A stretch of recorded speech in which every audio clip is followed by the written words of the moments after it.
I just got the live notice up here on my end. Okay, looks like we're good. It's May 18th, 2014. This is episode 57. 2 steps forward, 1 step back. Welcome, everybody, to the Beekeepers Corner podcast. This is a combination video-audio version. And I want to welcome in Bob Kloss. He's come to join me again. Good to have you, Bob. Yeah, thanks, Kevin.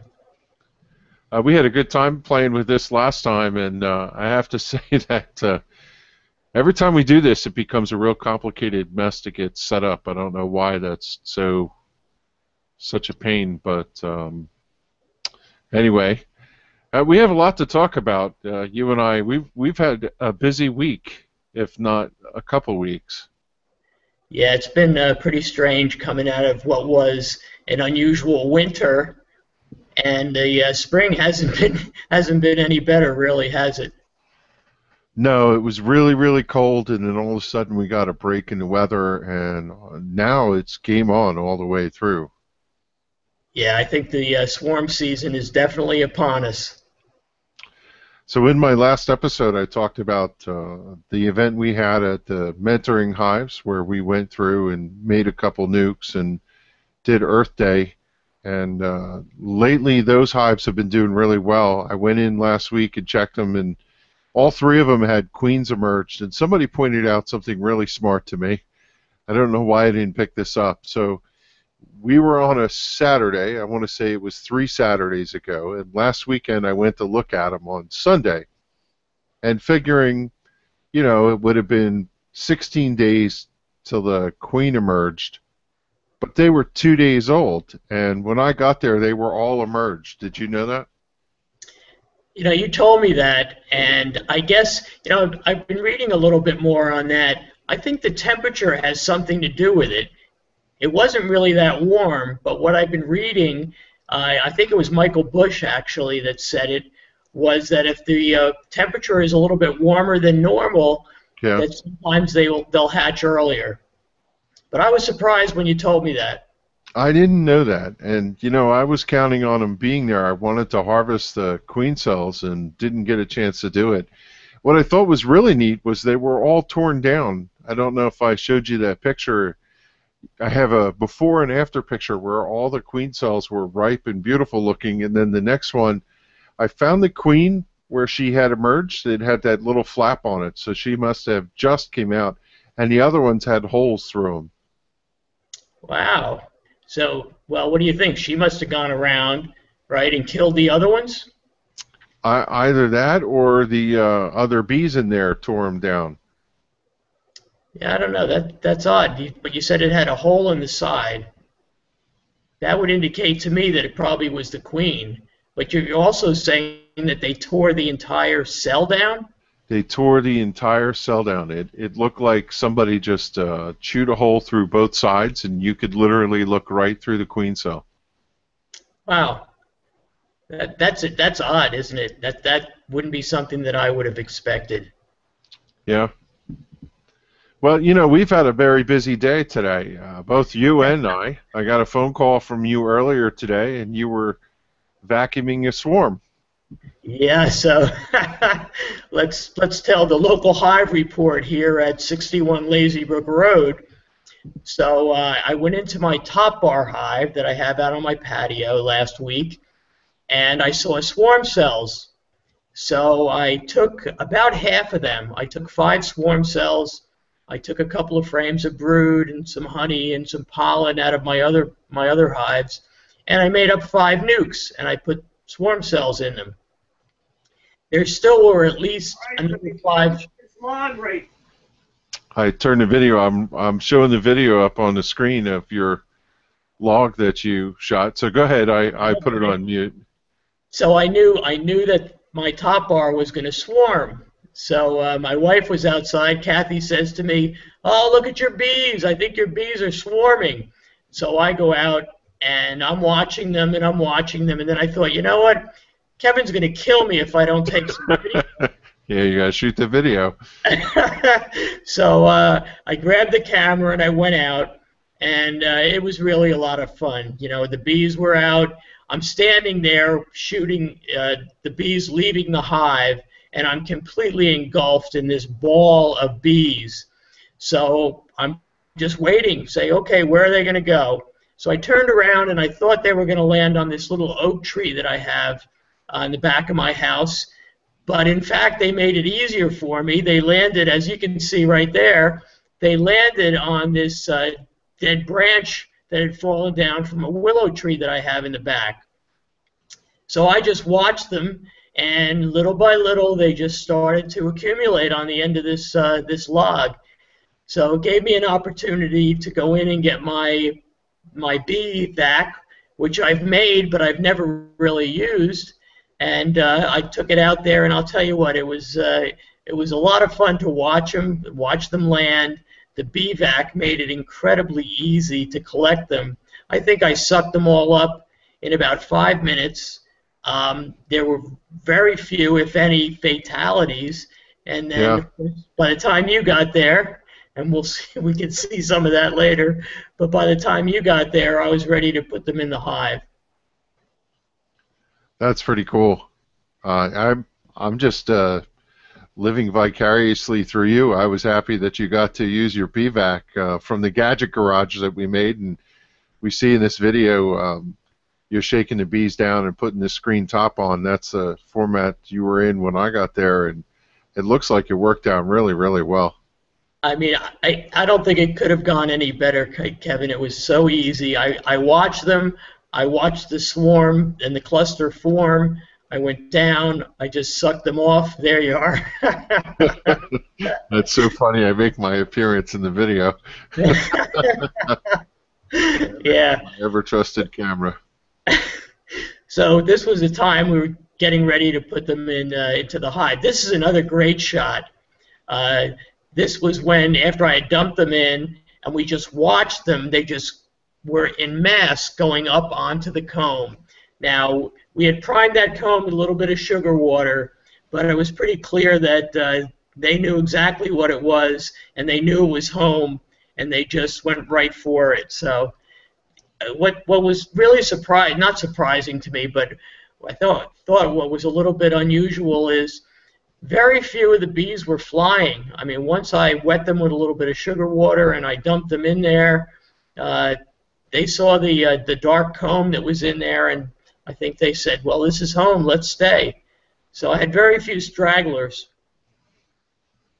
Yeah, that was great. We literally watched them walk across the floor and right up onto the face of the comb, and I'm betting the queen was in there somewhere in that mix that walked up, and as you here in the video are putting in some additional drawn comb for them to work with, they're probably nestled right in there tonight. Yeah, so as I told you when I narrated the video, I was just going to fill it with drawn comb, and then I thought, you know, this is a swarm. They're ready to make some nice white wax for me. So I put 4 frames that had some nice drawn comb in the center for the brood nest, but then I also put in some partially drawn frames as well as some empty frames. I thought, well, let's let them draw some nice white wax for me, because I have a lot of dark old comb that I'd like to get rid of. So any opportunity to get them to draw some new wax, I took advantage of it. Yeah, you know, so talking about swarms, last week I went and picked up a swarm. Jim McCauley, one of our members, had a swarm out of one of his hives, and it was hanging on a fence in his yard, and Jim was in Tennessee, so I went over and picked it up, and he has as many hives as he wants, so I was able to bring that home. I went over to visit Charlie Ilsley at his house on Saturday, and we shot a number of videos and pulled a couple packages. His hives look spectacular, Bob. I couldn't tell you. He had 15 hives on his property, and every one of them just, it had to be 3 deeps plus a couple honey supers, and they were just loaded with bees, loaded frame after frame after frame of brood. It was amazing how good his hives look. I remember you telling me that you had one hive that you saw that had, what, 15 frames of brood in it? Yeah. That's just incredible. I mean, talk about a strong hive. And we shot a walkaway split from that, and we shot a video of a walkaway split, and I pulled that video out and took a look at it, and we had a funny moment there where both of us said, "You just walk away," and we both did both. Our arms went up like, just step back kind of motion. It was very comical. If you want to see the video, you can go to the Northwest New Jersey Beekeepers Association YouTube page. It's youtube.com/NWNJBA. And I have to tell you, Bob, I've been posting videos up there like a fiend. Yeah, I saw a couple of them last week. I especially like the one where the bees were pinging off your veil, because it's been really an interesting year. I've been following the Yahoo group, and lots of folks talking about how the ladies just seem to be a little bit angry this year. And I didn't think too much of it, but I found the same thing. I was actually stung last week mowing the lawn. I was a good 30 feet from the hives, and this bee came out of nowhere and just let me have it. So it's strange. They're really a little aggressive this year, and I'm not sure why. Yeah, I don't know why that is, but I've been stung every time. We went to the plant swap at our local municipality, and I walked over to Macaulay's yard, and I was standing there taking a picture, and I got stung in the eye. I went to your house today. We were standing there looking at your top bar. I got stung in the ear, right on the little tab of my right ear. And let me tell you, I left your house, and that was the most painful sting I think I've ever been through. It's as bad as getting stung on the nostril. Yeah, I don't know. They're awfully angry this year for some reason. You mentioned the swarm that you got from Jim's house. So I did get a chance last week to watch that on the YouTube channel, and I thought, how much easier could it have been for you to capture that swarm, right? And then I had the one today, and I thought, you know what? I think I beat you, Kevin. I think mine was easier. Yeah. That was great. I literally was able to roll it up, and I'll tell you, that video is worth watching. It was so cool that you watched the video. So the premise of it was I rolled the hive up on a wagon up against the fence, and I knocked the bees in, and the queen was inside, and they were all scenting, and the bees literally were doing the march of the ants kind of thing, just straight down the pole and onto the inner cover, and I pulled the inner cover out, and they went right in the hive, and it was really, really cool. That was the first thing I noticed. They were just marching. It was incredible. I've never seen anything like that, and it's almost like, okay, hey, this is where it is, and they all just came right down and went in. Couldn't have been much easier. Yes, so in the local hive report, we were talking about the various hives and what I have going on, and I have posted a brand hollow apiary inspection, and in that I literally went through all the hives sitting outside. So let me think about this. I have 4 hives. 2 of them are splits.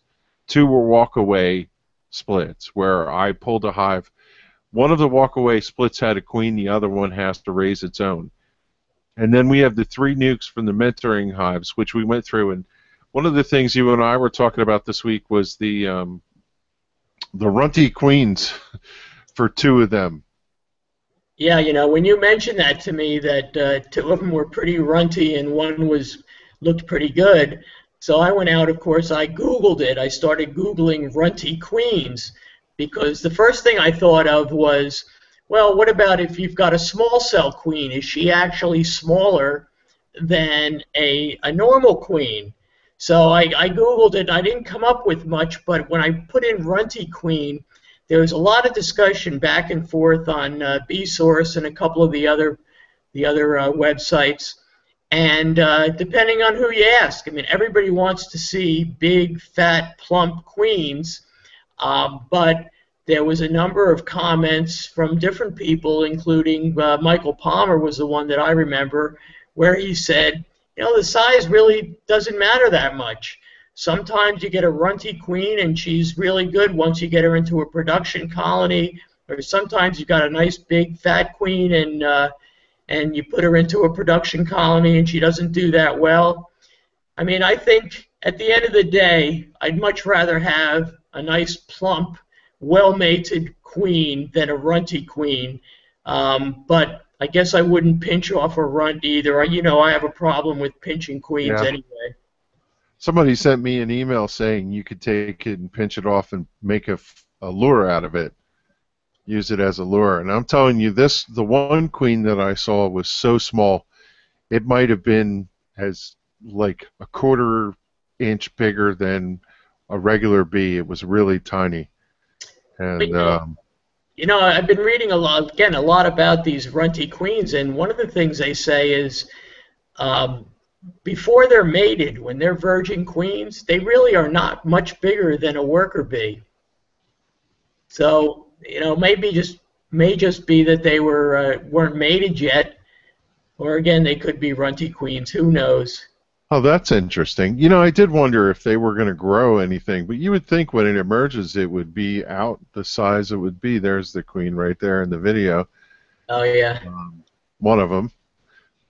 There's the queen cell that came out. This might actually show. Yeah, look at the one next to it. Let me pause that video. Bring it back and see if I can get it. You could see the literal hole torn out of this one right here. If you see it.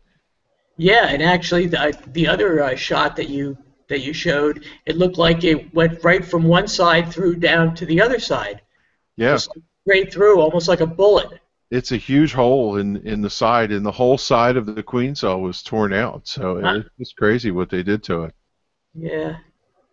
Oh, there goes Internet Explorer.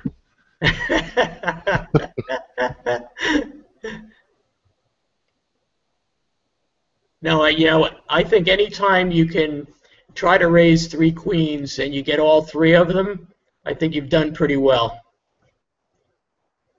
So, you know, I'll give you my local hive report, and you know this already, but, you know, I had a pretty tough winter as well. I had about a 50% loss. I lost my biggest, strongest colonies, my 3 deep colonies. I lost both of them. But what was surprising is I wintered over 5 nukes, and 4 of those 5 were just 5 frames.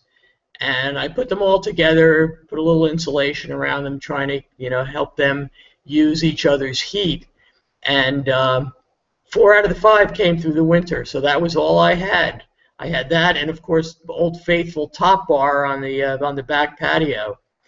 But they didn't come through, you know, particularly strong. They didn't look like Michael Palmer's nukes do, where they're just busting out come spring. But I did get them into deep boxes, and it looks like they're doing okay now.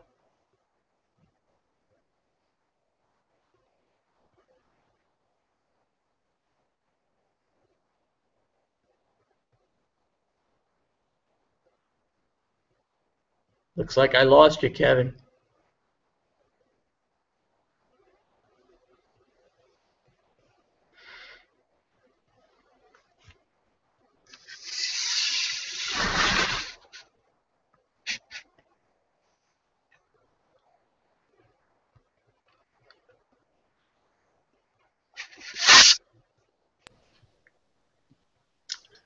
Okay, you're back.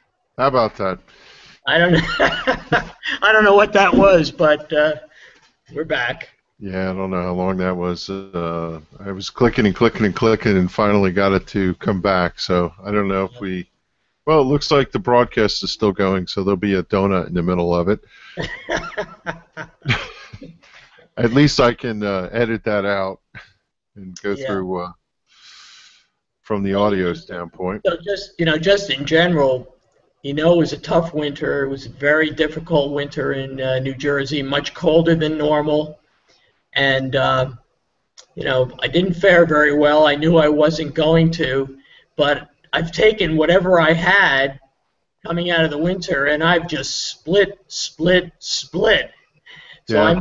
I mentioned that I took the 5 queen cells out of my top bar last week, and, you know, I just basically pulled 1 frame of brood and a frame of honey and a couple of empties to make the nukes that I have out there. So I'm assuming that by now those queens have hatched, and I'm hoping for some good weather this week so they can all get properly mated. But I'm back up to 10 hives, but none of them is really what I would consider very strong.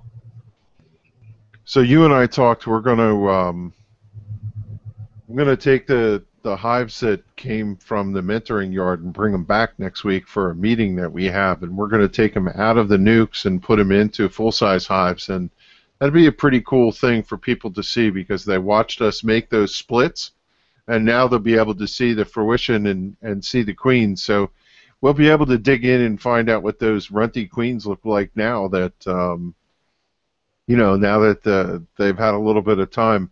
I would imagine they've been out and mated, but you know what? I have to think that they're going to be the size they were when they emerged. Well, I guess we'll see, and we'll see how productive they are, right? At the end of the day, that's all that matters. What kind of a pattern are you getting out of them? Now, we talked a little bit about what a strange year it's been, but what about when we went up to those mentoring hives on April 26th, I think it was, a Saturday? Yeah. Remember all the drone brood that was in there? You know, frames that had a little patch of worker brood, and then they had these patches. There was not a single, well, maybe there was one frame, but there was not a lot of frames that just had worker brood on it. It seemed to be partially worker and partially drone, and it really surprised me at how much drone brood was in there. So you could see the look on my face. You know what I'm going to say, right? Remember that conversation we were having at the meeting? When was that? In March? About whether or not the timing was right?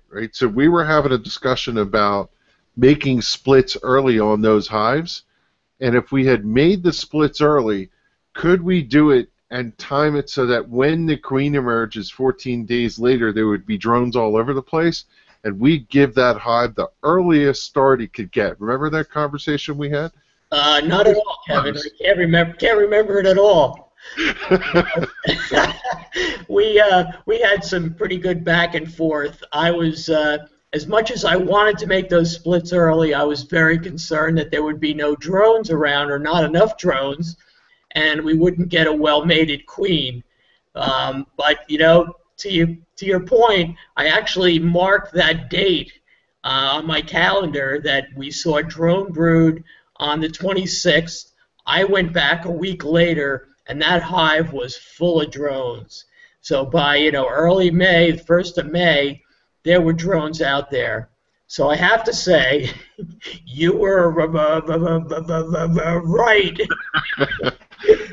I was close. I'll tell you what, it was cutting edge close. That's how close it was. But had we, I want to say, a lot of those drones that we saw come out of there, Bob, were brand new. I mean, brand new. They were fuzzy little chicken new. They were that new, Yeah. So to your point, I think that's probably about as early as we could have done it. But I guess at the end of the day, we could have done it, and I was very surprised. I didn't think there would be enough drones around, but you were right. Okay, you were right. Well, that wasn't what I was after. The one thing we were trying to do is just catch our notes as to, we had said about March 15th being the date, Bob, that we were going to possibly target in the future for adding additional boxes, right? Yeah. And we had a funny year. We were delayed this year, and I think, what did we say? April 26th was the date of that meeting. We actually were supposed to meet the week before, if you remember, and it got postponed. Yeah, that's right. And that was the weekend that we were going to do splits, and we were wondering if we should have done it prior to that. Whatever, it's just one of those things that you could write the notes on.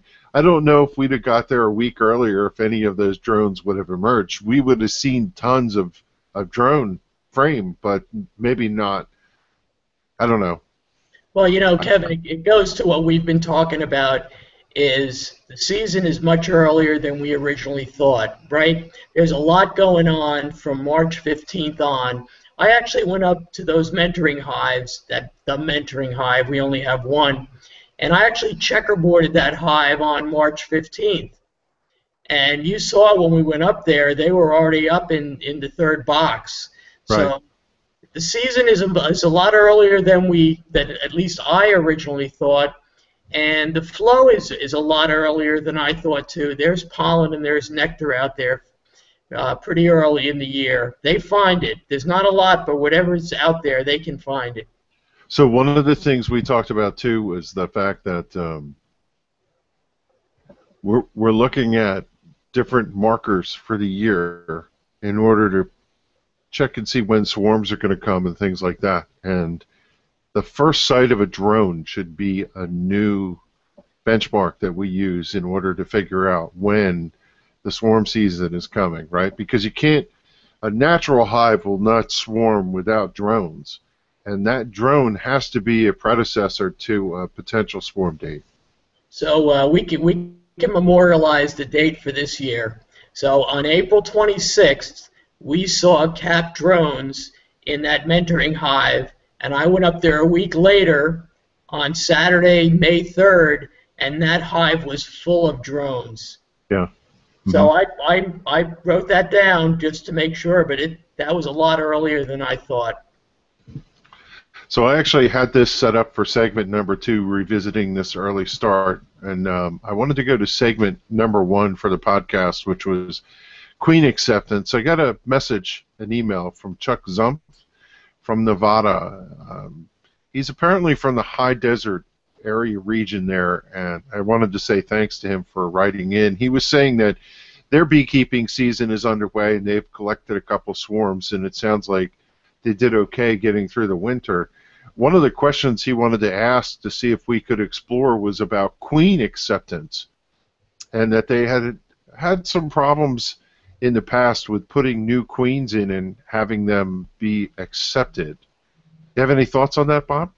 I do, and if you read Brother Adam, right? Brother Adam said that if you have a laying queen, you can pretty much pick her up and put her in any hive, and she'll be accepted.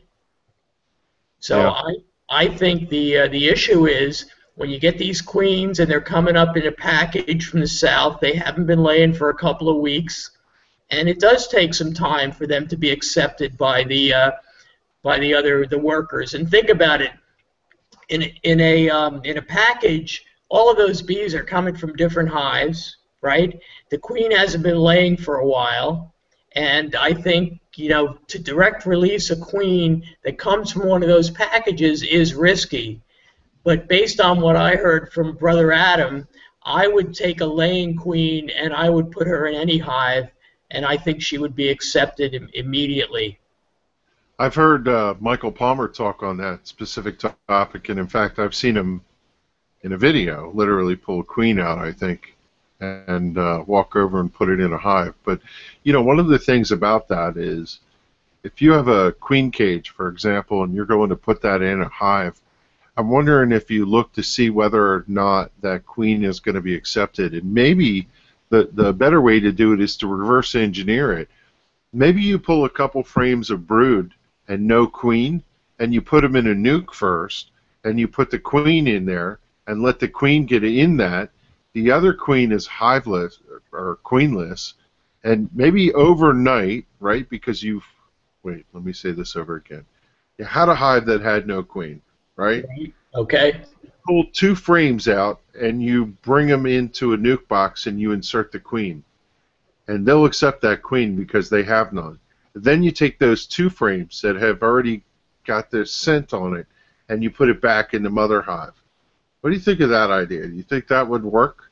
Because maybe she's going to lay, or maybe they'll have picked up her scent and passed it around those 2 frames. And then if you put those 2 frames back in the hive, maybe that would be a better way to introduce her? I like that idea, because what you've basically done is you've recruited those nurse bees to be loyal to that queen, right? So now she's got a loyal workforce that's surrounding her, i.e. protecting her. So yes, I think that's a much better way than just putting her directly into a new hive where they really aren't used to her yet. So they had talked about, in his email he sent something about Caspian apiaries. and the Caspian solution, which the solution apparently is a mix of royal jelly, pheromones, and some sort of bee pollen. And I only had a short time period to go look at this, and I found the website for it, but didn't get to read about it. But basically, you buy this solution.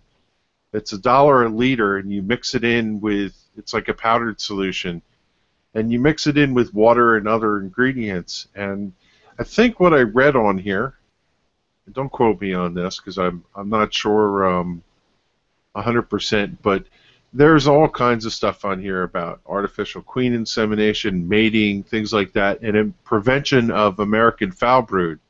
And this Caspian Apiaries, it's caspianapiaries.com, had information about this solution, and apparently this solution can be used to help with queen acceptance. So, you know, one of the things I was thinking about, Bob, is if you do grafting of queens and you want them readily accepted, one of the things you do is feed the colony. I think that's another thing you could do when you're introducing a queen, is feed them, make them really happy, and give them something to work on.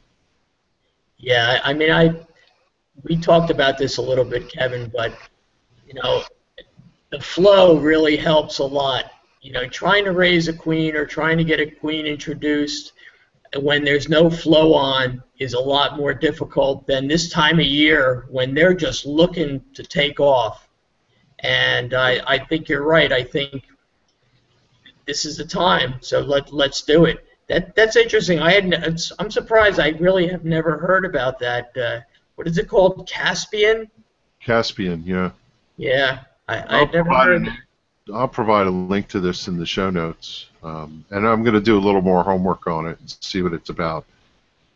I went and read the About page on this, and it had information about the person behind it and their history with beekeeping. It sounds like it's a single person, you know, much the way, say, Honeybee Healthy or some of those things got established. Yeah. It's something like that, you know. Yeah, well, and you know, it's all about the pheromones, right, or smells anyway. The bees are much more sensitive to those kind of indicators than obviously we are. And I think anything that's got some sort of a distinctive odor, I mean, you can understand why that works with bees, right? Yeah. You know, I wanted to go on to the next topic, and it had to do with something set in from a listener. His name is Adam Hickman. He was interested in hearing the thoughts of using a nuke as an auxiliary to supplement the full-size hives. And you and I, we've talked about this quite a bit at times, of the things you could do with it. And one of the questions he had specifically was, how do you keep it from swarming? Well, again, so you know that Michael Palmer is really big on having these nukes. And to your first point, one of the things that he says you can do with them is, you know, you basically make bee bombs. So you take a frame of capped brood, right, that's got capped brood on both sides. If you put that into a hive, within a couple of weeks, that hive just explodes with bees. But the downside is you need to prevent swarming. You need to keep an eye on them, or your nukes are going to swarm. So I think it's as simple as that, making sure that you're in there to understand what's going on and using them to bulk up your good big production hives. But I love this idea of these bee bombs.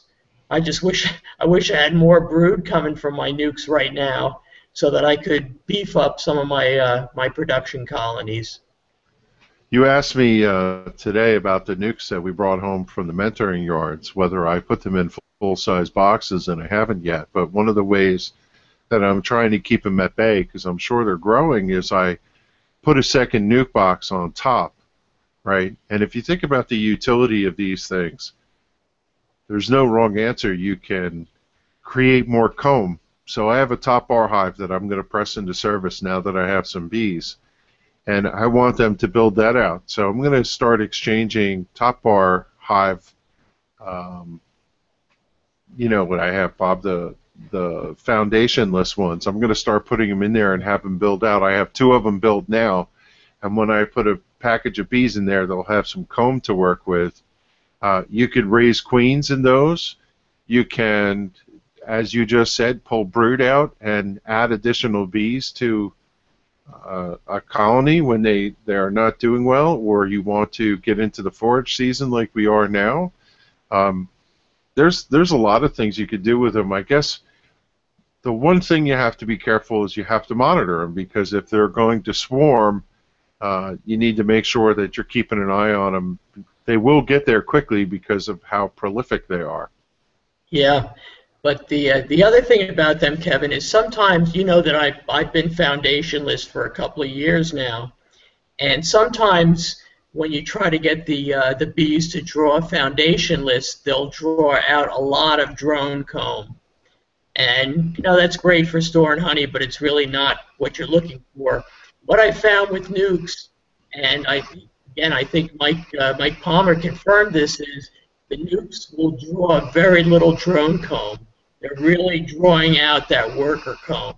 So it's a great way to supply some of your other hives with nice new worker comb. Yeah. But it is a problem with foundationless. The first couple frames they draw out are almost always drone comb. So the nukes really help you there. Yeah. You know, I just had I'm all over the place today, but that's okay. I had a thought. Did you see the video I sent you about the queen marking system that you have with the tube and the plunger? The Yes. video where you make that out of a medication bottle. Yes. That's something for the gadget garage. That was pretty cool, right? It was pretty cool. Although I have to tell you, Kevin, I'm trying to graduate from that. I want to be able to mark the queen just by picking her up barehanded. Like Michael Palmer says, she's got a handle right there. Just grab hold of her and get there where I don't need another contraption. But you know, I love the gadgets. I was in my hives last weekend, and I was thinking about picking the queen. I don't have anything to mark with now, so that's one of the things I have to do. I was thinking about picking up a couple drones just to get the practice, but then I remembered, get in and get out. Stop messing around. Your hives are wide open and exposed to the, you know. Yeah, so. Yeah.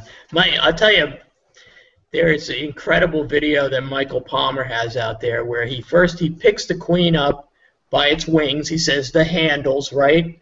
He picks it up by the handles with one hand, and then he takes his forefinger and his thumb from the other hand, and he holds it by her head and her thorax. The idea is that he's not touching her abdomen at all. There's absolutely no way that he's injuring her abdomen, but to see him hold this queen bee by her head and her thorax, it's just incredible. And then it's so much easier to mark her. But if you think about it, what's the most important part of the queen? It's her abdomen, right, where she's got her spermatheca, and that's her reproductive apparatus. So the last thing you want to do is be giving her a little squeeze down there. Yep. Yeah, no doubt. Hey, I wanted to share this picture here. This is my weekend project. So I've been working on that styrofoam hive that I bought. It has markings on it from Finland. It comes from Europe. I got it painted and I got it built, and I was starting to count the number of frames that I have to order. I have about 7 or 8 medium-sized hives that don't have any frames in them that I have to reorder, and I have 4 deeps, and I'm out of boxes. You and I were joking this afternoon about we're out of equipment. I got to get this stuff deployed. Yeah, I'll tell you, that styrofoam hive looks really good. So it looks like you've got 2 deeps there and 2 mediums on it, right? Yep, that's the way it works. And is there an inner cover with that? There's no inner cover. That cover sits right on top of it, which I thought was really weird. But, yeah, no inner cover. Interesting to see if they're going to glue that down, how hard it'll be to get it off.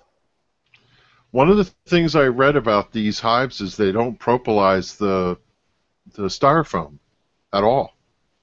Really? They don't propolis it closed like you would think. You don't have to pry the boxes open. I guess, well, so I look at that two ways, I think. First of all, yeah, so it makes it easier. They're not all glued together. But what about for wintering them over? You would think it would be drafty. I guess it's made up by the fact that it's styrofoam and it maintains the heat. They're pretty well sealed. What you can't tell there is they're ridged on the inside, and they kind of interlock together when they come through. You Uh, couldn't take it and slide the boxes. It's not a flat top. It's almost like a tongue and groove kind of system. And the thing that I don't have on that bottom cover, where the entrance is, there's a plastic piece that slides down, and you could literally slide it closed. The other feature about this hive is that top cover. Think about it. When it's winter time, you want it closed up. When it's summertime, it could get really, really hot in there. That cover flips over, and uh, that whole channel that's in the top is capable of venting the hive. yeah, I see that. I can also see what you were talking about, how they're kind of rippled and they fit together. If you look between the second deep and the first medium, you can kind of see where they're kind of fit together like a tongue and groove almost. Yeah, so I painted this with masonry paint called Drylock, the stuff you would use to paint a basement to keep water from seeping through the walls, Oh yeah, I and it's know. got like a texture on it. Mhm. That looks. I don't I'll know, it tell was you what. kind of I'm it sorry. was a pain to paint it. It wasn't very easy to paint with that paint. I think if you sprayed these, they'd be a lot easier. But to put them together couldn't have been any easier. You just basically push the tenons into the side, and I assembled this thing in 15 minutes, like pushed it together. Those plastic sleeves just slide. The yellow parts are plastic sleeves, Yeah. and they're hard. And that's what the frame rests on. So if you're using your hive tool, you're not prying against them. Okay. Just to be clear, too, this is not, when we say a styrofoam hive, this is not the soft styrofoam that we're used to having, one of these styrofoam coolers. This is a lot more rigid than that, isn't it? Yeah, when you look at the picture here, it has a lot of texture. That's really from the paint. They're very hard and smooth. And if you took your fingernail and you moved it really hard against it, you might be able to leave a mark, but for the most part, they don't squeeze or pinch. They're really stiff on the outside, almost like a plastic coating. I'd be really curious. I think with that coat of paint on the outside, they probably last for a long time.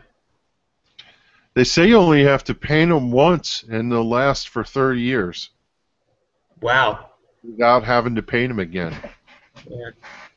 So I'm looking forward to that. Yeah.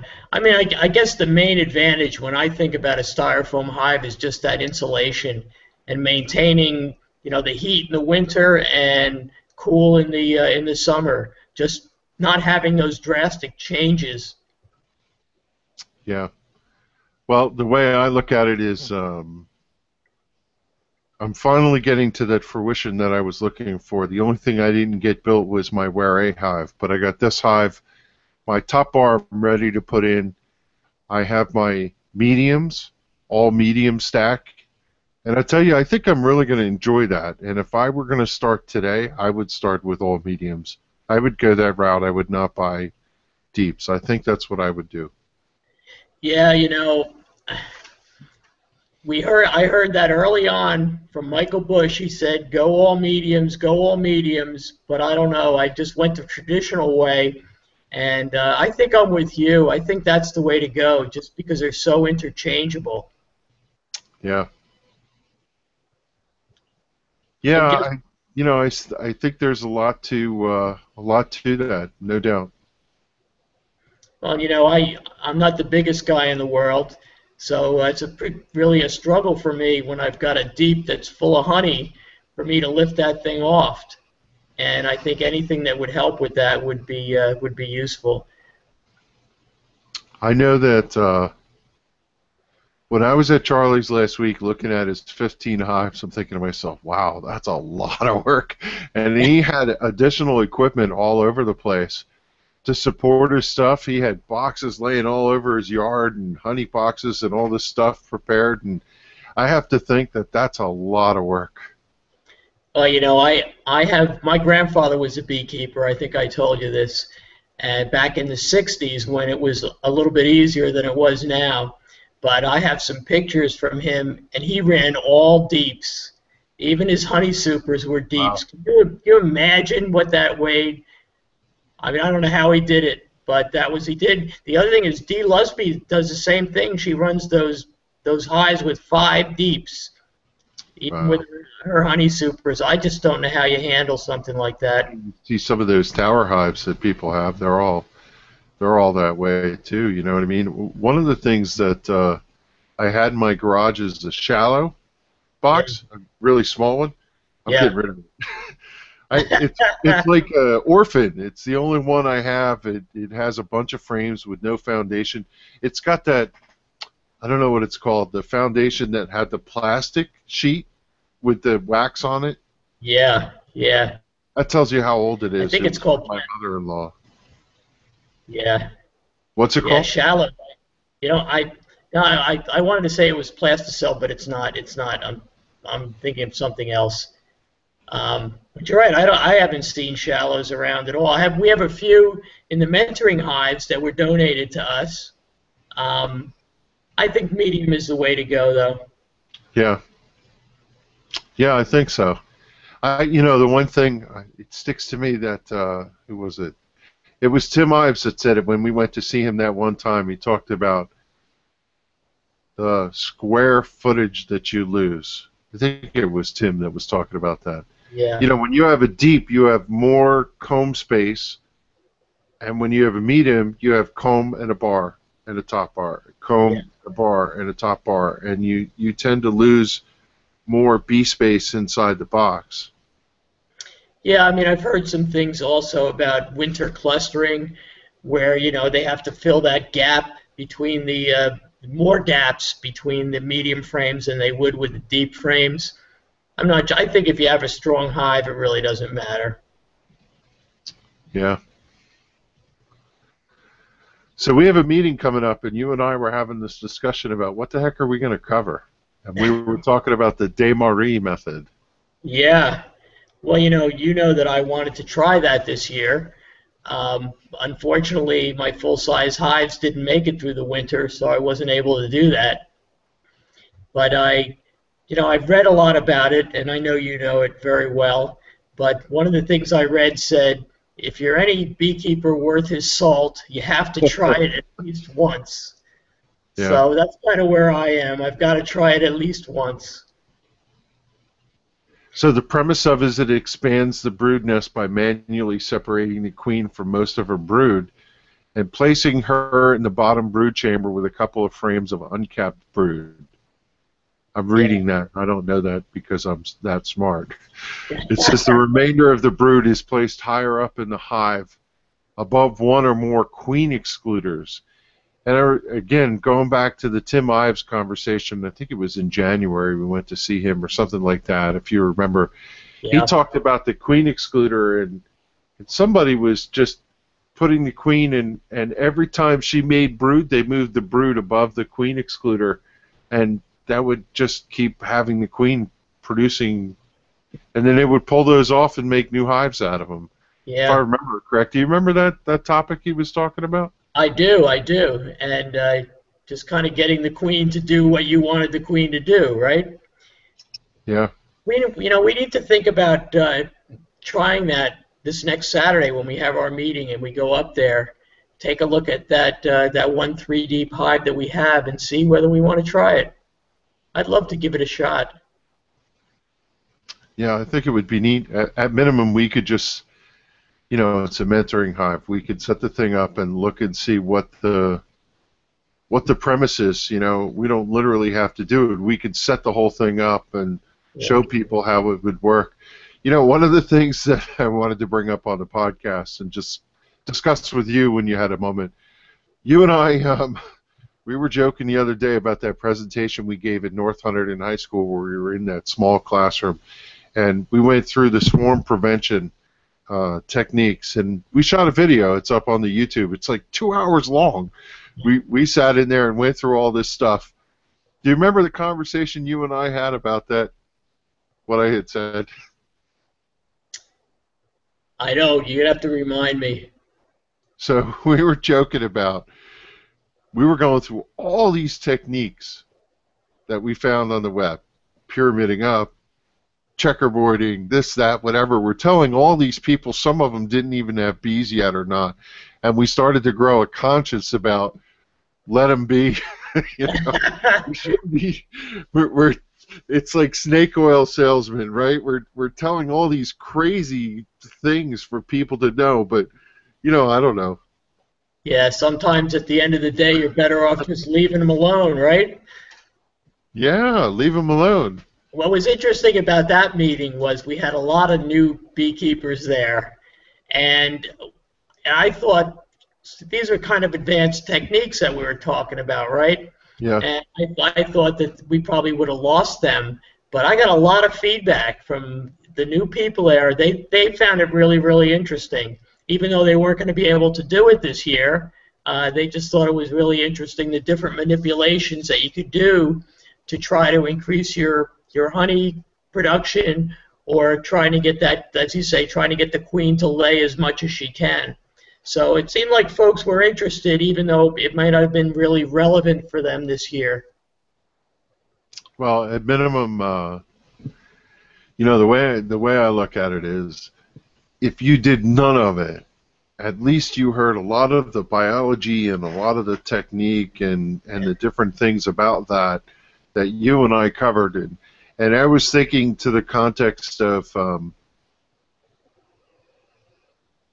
if they tried nothing, but every time they go in their hive, they think about some of the ways that we talked about, backfilling the brood and things like that, that they recognize that we spoke. At minimum, they'll at least have the vocabulary for the things that we talked about, you know? Yeah, and you know, it's all about, as you know, it's all about really understanding what's going on in the hive. And it took me a couple of years to get that through my head. I think, you know, what are the bees trying to do in the spring?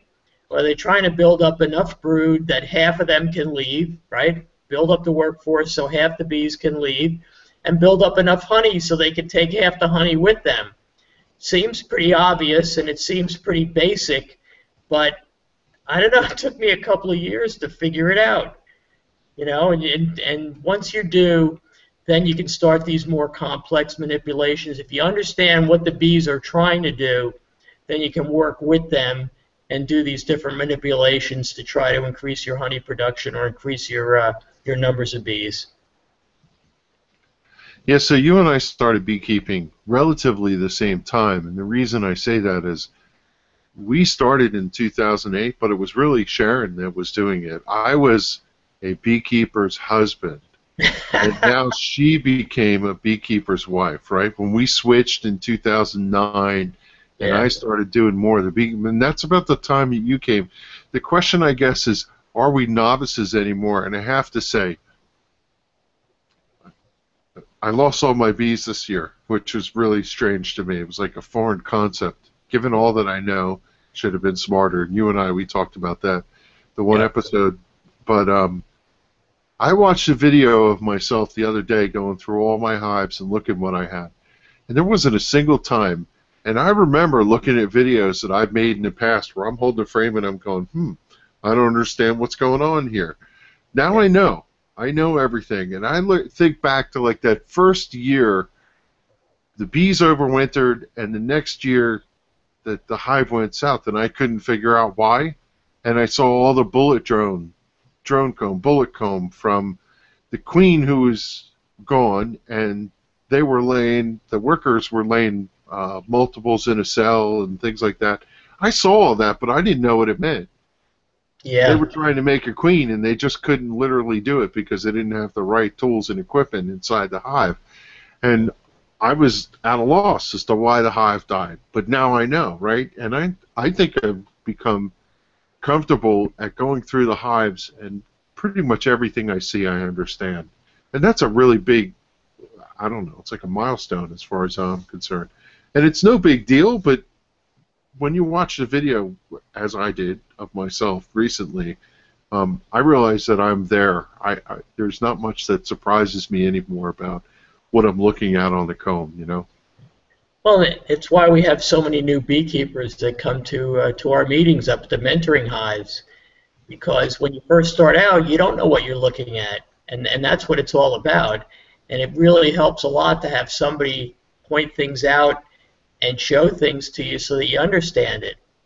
Having said that, when we went into that overwintered hive up at Round Mountain, the mentoring hive, I had never seen anything like that, with all that drone brood that was in there mixed in with the capped worker brood. Yeah. I mean, you always get thrown a little bit of a curveball. So when you think you know what's going on, you look at one of those and you go, I've never seen anything like this before.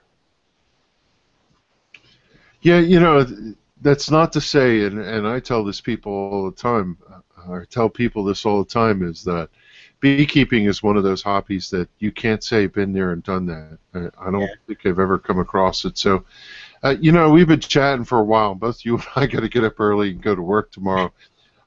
Anything else you want to hit on here before we go away? Well, one thing, and maybe we can save this for a future discussion, but we were talking a lot recently, you and I have been talking about the importance of having a good young queen going into the winter. Because I think what we've seen is we've seen hives make it through the first winter and maybe even through the second, but by the third winter, either the varroa gets them or whatever. They just don't seem to last much more than about 3 years. And we've talked a lot recently about how important it is. You have a good, strong queen going into the winter. It makes up for a lot of our failures as beekeepers, right? Yeah, yeah. So I think maybe that's something we can pick up on the next podcast and talk a little bit about that, the importance of having a good, young, vigorous queen going into the winter. Yeah, that was a discussion we had recently where every year we want to replace, and we always thought that was kind of like weird. What a weird thing, but you know, Charlie was talking about how Carly Toth was saying that a new queen doesn't swarm in the spring, and some of those other things. It is something that I think of being more and more acclimated to. We should be replacing our queens all the time. I'm this close to saying that as a principle. Now, you and I, we don't like to pinch queens. So we're going to have a dilemma on this. Yeah, well, you know, it comes back to that. Well, the bees know best. I want to do it as natural as I can. I'll let the bees replace the queen. Well, that's all well and good until you lose your hive over the winter because the queen just wasn't vigorous enough. So anyway, more discussion to come on that one.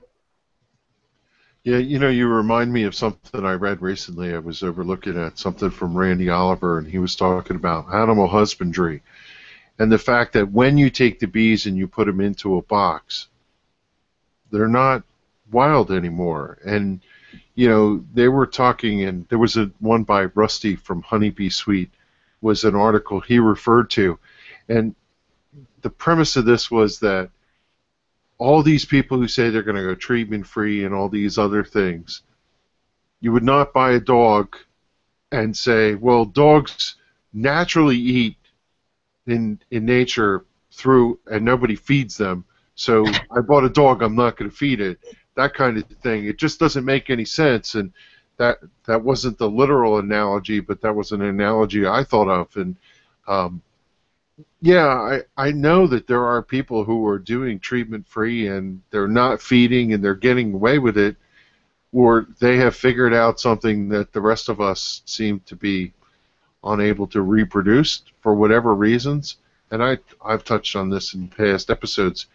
I have to follow what Tim is telling us as the state apiarist. You got to feed your bees. You got to treat them.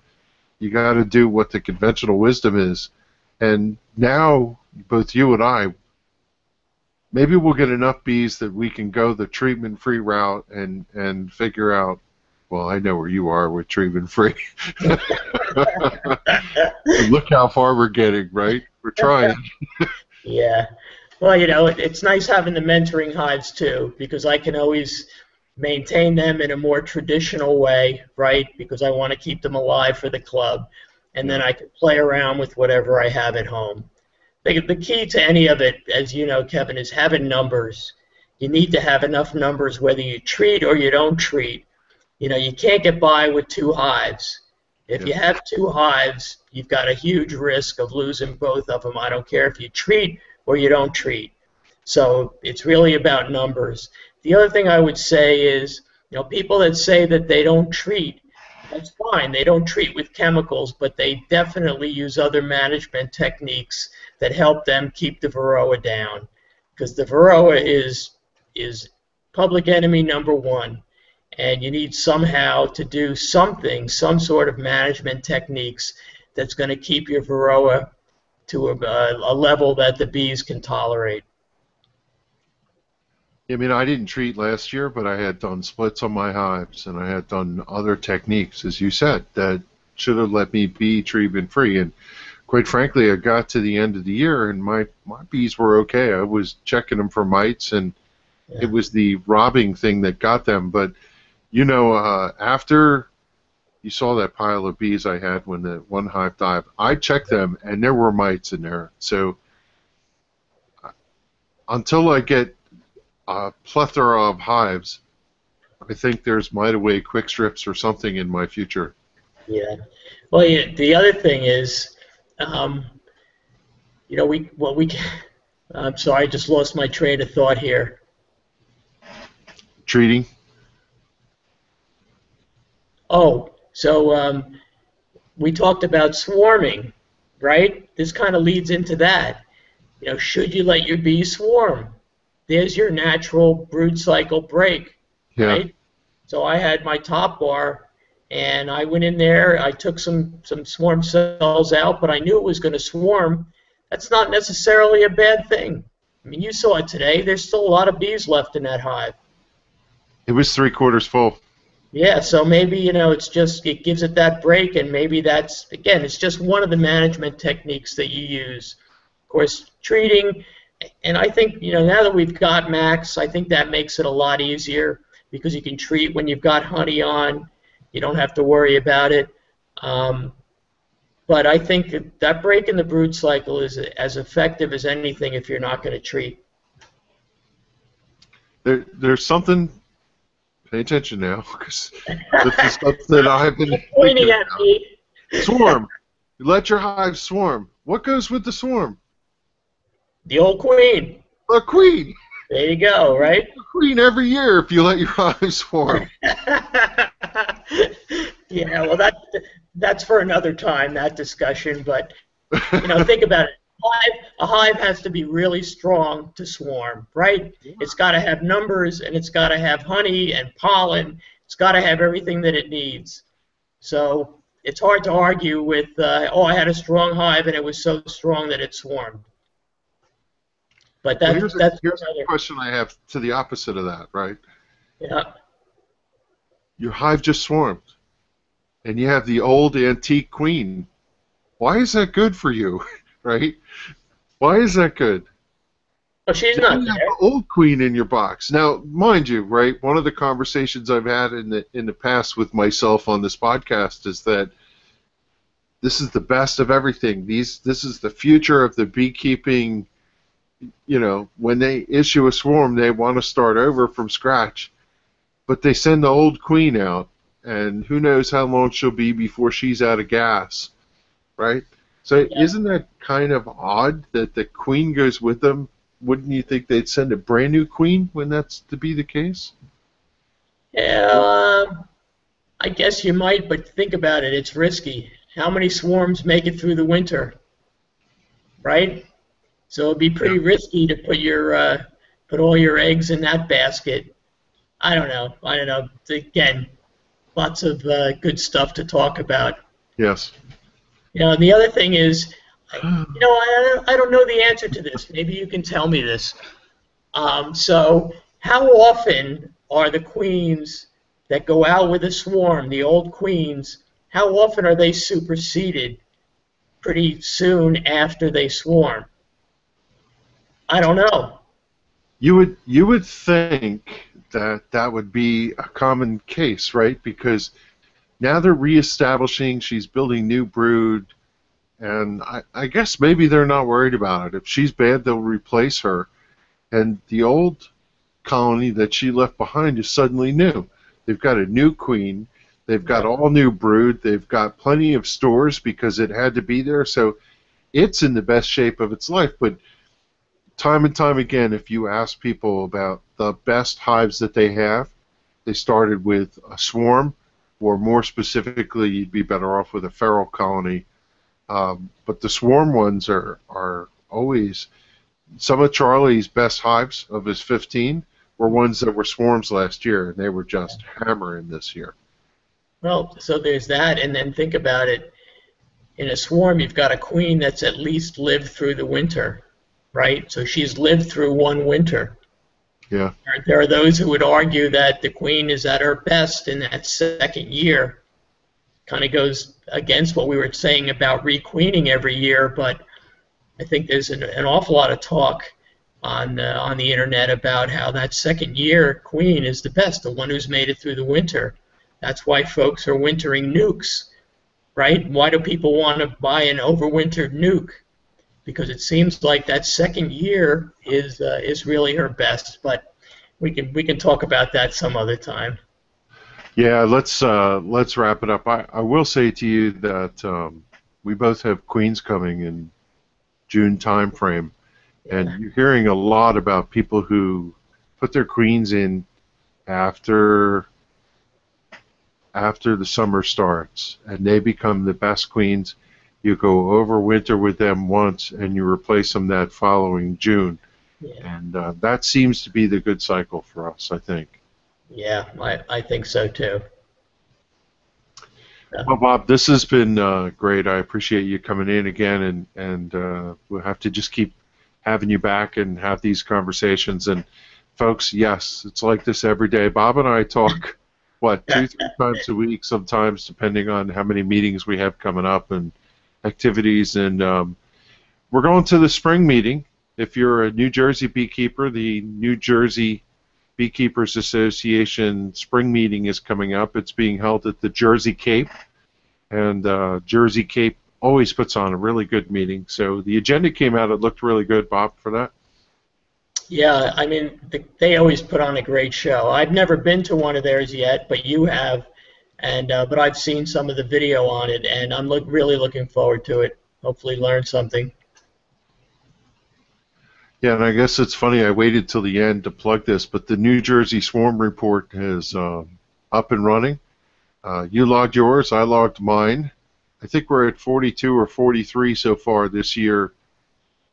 I built a new website, njswarm.com, where you could follow along. One of the things I'm going to get back into is the interactive map. I'm using a WordPress blog, Bob, which you probably don't know what that means, but it's pretty easy to just add posts to it. It's a lot less work from a web administration standpoint, and really happy about that. I've been able to keep things up to date, and I asked people to send in pictures of their swarms, and I got a couple of those posted up there. And you know what? You gave me your swarm video stuff, so I'll have to put some of that up there too. Yeah.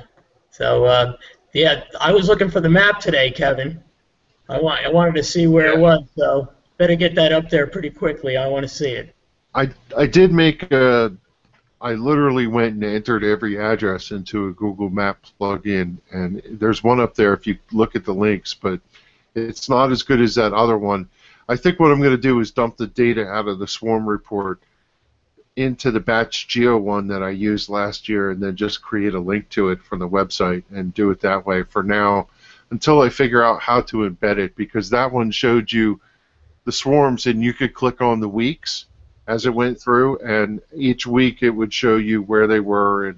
But right now, the ones that I saw, you know, you and I talked about the cold weather, and the first week that it got hot, boom, there were swarms everywhere. All of New Jersey. It wasn't one central place. Yeah, it's not like you saw it move up from the south and then into the central and then into the north. It just bang, hit all at Yeah. once. Yeah. One weekend they were all busting, and yeah. Yeah. So, all right, that's it. Hey, everybody, thanks for listening to another edition of the Beekeepers Corner podcast. On this one, you can watch the video if you go to NWNJBA, the channel on YouTube. It is youtube.com/NWNJBA. You can find our show notes at bkcorner.org. Probably move that to a WordPress blog at some point and make it a little bit easier for me. You can send any messages you have, questions, comments. I've been getting back to my emails lately, even going back to some of the older ones. So thank you, everybody, for hanging in there with me. Kevin@bkcorner.org. And Bob, this episode was called 2 Steps Forward, 1 Step Back. And I feel like with all new hives outside, and I know you got your nukes going through your nuke program, we've come forward, we've come back, but we're really moving forward still. Yeah. One last comment, Kevin. Yep. I'm still pissed at you for shaving. That's funny. And on audio, it doesn't do justice, but what I said to Bob was, I lived a bachelor life this weekend, and Sharon and Brian were off at the New Jersey State Police Academy for a Boy Scout jamboree all weekend. And I was by myself, and I hadn't shaved, and I was getting ready for this conversation and looked at myself and said, wow, I look pretty grubby. I better shave. Sorry, Bob. I'll give you better notice next time. Yeah, thanks. I know. And now we have to do it during the week because I don't shave on the weekend. So. Yeah. All right. right. With that, we'll end it. So, thanks everybody for watching and for listening. We'll catch you next time on the Beekeepers Corner podcast. All right. See you, Kevin.